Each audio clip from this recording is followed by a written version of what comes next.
ထမဆုံးကတော့ customer ရဲ့စိတ်ကြည်နမှုကကျမတို့အတွက်အရာအလုံးပါပဲ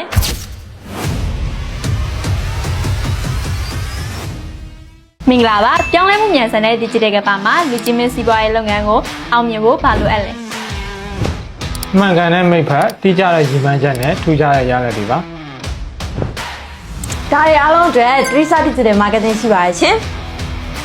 ကျွန်တော်တို့ရဲ့ vision အရှင်းပါတယ်မြန်မာနိုင်ငံရဲ့ထိပ်တန်း digital marketing agency တစ်ခုအနေနဲ့စီးပွားရေးလုပ်ငန်းရှင်တွေအတွက်အကောင်းဆုံးရလဒ်တွေပေါ်ဆောင်ပေးဖို့ဖြစ်ပါတယ်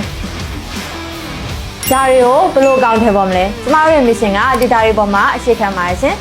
data driving ဖြစ်တဲ့ digital marketing နဲ့အတူလူကြီးမင်းတို့ရဲ့လုပ်ငန်းတိုးတက်မှုနဲ့ထောက်တယ်နဲ့ထိထိဆက်ဆက်မှုကိုအမြင့်ဆုံးမြင့်တင်ပေးမှာဖြစ်ပါရဲ့ရှင်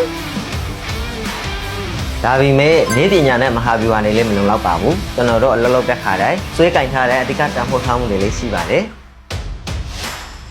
ပထမဆုံးကတော့ customer ရဲ့စိတ်ကြည်နမှုကကျမတို့အတွက်အရာအလုံးပါပဲအဓိကကတော့ quality driven service တွေကိုပဲလုပ်ဆောင်ပေးပါတယ်နောက်ဆုံးချက်ကတော့ innovation and adaptability ပြောင်းလဲနိုင်စွမ်းရှိရပါမယ်ရှင်လူကြီးမင်းလုပ်ငန်းရဲ့အောင်မြင်မှုခရီးစဉ်မှာကျမတို့ရဲ့ vision mission value တွေနဲ့အတူလက်တွဲဖို့အဆင်သင့်ပါကျွန်တော်တို့က Trisa Digital Marketing ပါ